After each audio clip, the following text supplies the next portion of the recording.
Marami pong salamat sa inyong pagsuporta at pagtangkilik ng So Jannelle. Thank you for spending your time with us. Happy Sunday if you're watching on TFC. Happy Saturday if you're watching on ANC. And happy Monday if you're watching on KNET 25.1, a digital channel in Southern California. We are also available on demand on I Want TFC as well. We are on our social media platform on YouTube, Facebook, and Instagram. And today we are in Burbank at PEG Studio, which is owned by no less than the so inspiring guest for today, Manila Luzon. Thank you for welcoming us to your place. Thank you. It's me and many other famous drag queens. We're all here at Producer Entertainment Group, and this is our little home outside of home. I love it. And I love that it seems that the community is tight-knit, that you guys really support each other. Is there competition? I think that competition always, because we were born, a lot of us are from RuPaul's Drag Race, so a lot of us are kind of like born into the competition. Right. But that really only drives us all to do our best and to keep up with each other. And that's why I think that we're all so successful on our own. Right, so let's talk about that, being born. You were born to a Filipina mom. Yes, I was born. Yes. I was born. Breaking news. Yeah, you didn't just appear, right? What was that like growing up as a person with mixed ethnicity in a very white community in that part of America at that time? Yeah, well, it was the 1900s, and it was my normal, if you understand. Like, I knew that I was different, and I kind of love that because I understood that there wasn't just one way of doing things. I knew that my mother was from a faraway country, some beautiful island where there was like a bunch of heat. And then I knew about like my very traditional, very all-American, white upraising, like family in Minnesota. And so I always knew that there was somewhere in between when it comes to just our culture, our food, even our religion, because my mother's Catholic, my father is Lutheran. And all of that like helped me understand that, yeah, I'm different. Yeah, I can belong to different groups. And I think that really helped me prepare for, just going out there in the world and succeeding in more places than just the one place where I was born. Have you always been this accepting of that? I always knew I looked different. And there was one brief moment in my life where I thought, ooh, maybe if I just change my nose, I'll look more Western. Right. But then eventually, and it's when I found drag, when I realized that when I was putting on this makeup, that my natural features, my mixed features, look really good. Exactly. I look really good. You look amazing. Yes, yeah. Exactly. Thank you. Thank you. I've seen you without makeup. You also look amazing. Well, I was a kid. I was like going through my like adolescence, prepubescent, like zits on the face. Right. Like I'm uncomfortable with how my body is turning out. And it really was drag that ended up like really kind of telling me like, oh, this is okay how you look, and if you don't like it, you can always just like cover it up with makeup or wigs or outfits. Yeah. This is such an interesting, engaging conversation for me as well, because I'm learning a lot, and just so inspiring. So looking different, feeling awkward sometimes, yeah. Growing up in Minnesota as a half Filipino person. Did you experience discrimination, racial discrimination, microaggressions? I think I don't think I did. Mm-hmm. Or at least I wasn't aware of it. Mm-hmm. Now I know that like even as a child, I knew that like when my father would take me and my sister's like a year younger than me, would take me and my sister out without my mother, maybe he would get some looks because he's this big, tall white man with red hair and a beard. He's got these two little Asian kids that look like twins. So maybe he got some looks, but I mean, never. Not from your classmates, not from friends at school or people at school. Well, my parents did send me to a private school, so I got to spend most of my elementary school, grade school years with the same people. So it was a little bit easier in that sense. But I think the most discrimination I think I got was for me being gay. And this is before I had even really accepted it or even recognized it within myself. And so it was something that I thought that I was able to cover up or lie about. And when people would call me out for it, I think that was the most painful and most hurtful. But yeah, for racial discrimination, very little, just because I think that, because I was mixed, I had a little bit easier of time, passing, blending. You might not know if you didn't really. True. Yeah, they call that ethnically ambiguous now. A little like bit you don't ethnically know, right? ambiguous. Yes. And I was just really lucky to be surrounded by people that weren't fazed by it, or it wasn't a negative for them. And maybe that's just because they knew me. I like that. That's one perspective as well. When you grow up in a private school where you're with the same group of people from like TK or K all the way up to 8th grade and beyond, like, they know you as you. Yeah. Right? But as a member of the members of the LGBTQ community, we know this, have been grappling with, hate crimes, hate incidents. They're being targeted, you guys. What about your experiences with that? You did mention earlier about being called out. What about being dragged too? Well, when I was in high school, I wasn't really a drag queen. I didn't start doing drag. I didn't even come out until I was already well into my college years. And by that point, I think the hardest thing about coming out for me was just, understanding that I wasn't really doing a very good job at covering it up. Come on, look at this. When did you realize? Look at this. Right.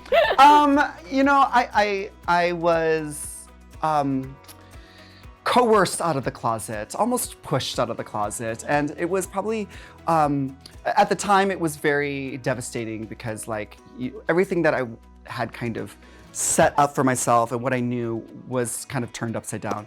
But it was the best thing that ever happened to me. And once I learned to really just own who I was, it no longer, I took that power. So if someone called me a gay slur on the street, it's like, well, I know I'm gay, so right, yeah. That's not really, that's not really hurtful, you know what I mean? So yeah. I'm not trying to cover it up anymore, so it doesn't really have the same effect on me. So that's kind of, where I kind of eventually figured it out. And drag really did help me do that, because when I started to be more active in the gay community, this was a way for me I could put on a really fabulous outfit. I could go out, this is when I moved to New York City, I could go out to the clubs or the bars, and I was celebrated because I was just so stunning. Yes, you are. I didn't have to wait in the line in the beginning. The bouncer would just, let me in. Right. I could push my way to the front of the bar. I could have people buy me drinks because they thought I was just so lovely. Drag has its perks. I can imagine that was liberating for you too, because that's your authentic self. Yeah, and when I got to get dressed up, it really unleashed this part of me that I had been holding down, suppressing, and not recognizing, and not nourishing, and not feeding that part of me. And when it came out, it was like, finally.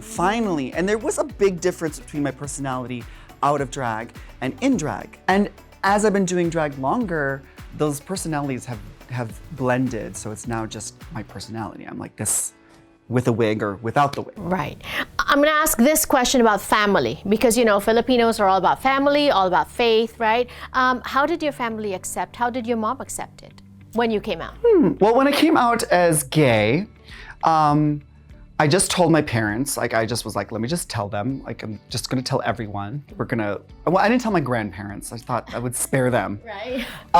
Because who wants to talk about sex with their grandparents anyway? True, actually. Yeah, right. and they're very, very old, so I was gonna wait them out. Do you think they knew?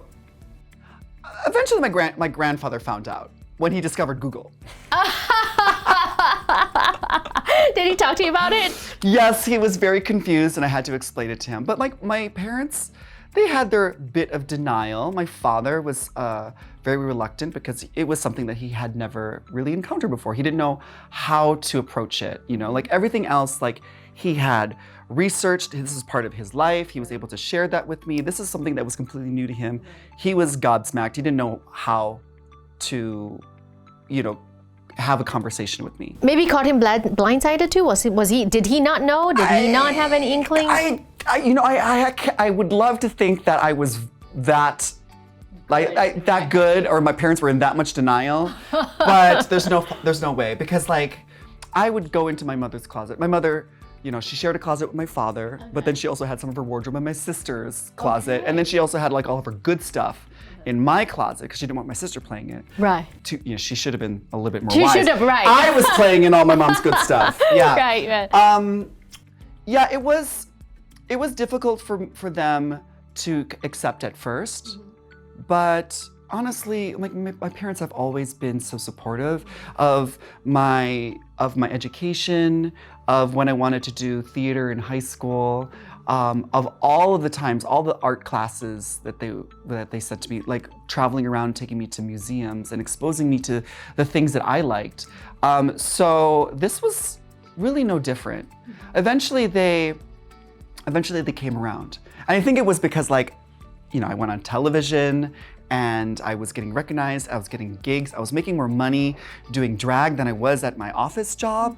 And I was getting to travel the world, which is my parents love to travel. So getting to be like, oh, I'm going to Europe, oh, I'm going to South America, oh, I'm going to Asia. And then that's something that I could relate to with my family that didn't really necessarily have to do anything with drag, but had to do with like something that they liked, something that I love, and we can share that. I sensed and I noticed that when I asked about how your family accepted, you said when you came out, this was their reaction. Is there a distinction between, so you came out, this was the reaction, and then was it also difficult because for the Filipino community and Filipino families, sometimes being gay is, okay, you're gay, but to do drag is a whole nother level? Yeah. I mean, I think that a lot of people still really value the masculine, the patriarchy, and for them especially, like they value their sons and the passing on of their bloodlines and their names. Yes. I know that even for my white side, like my grandfather was like, well, you're the only grandson I have. Like, how will the name go on? Right. What did you say to that? I said, Grandpa, it peaked with me. I'm the tip of the branch. Pinnacle, yeah. I'm the pinnacle. Yeah. I am the blossom that happens at the end. This is what your bloodline has worked up to. Yes. So I mean, I was like, I'm just gonna tell him that, right. And then I'm gonna actually like, you know, really, you know, hold true to that and like really make something of like myself, yeah. Make my name like out there. Right. But yeah, I think that a lot of Filipinos especially have a hard time because, like, you know, they really do value the family and they think that there's only that one way of having that family.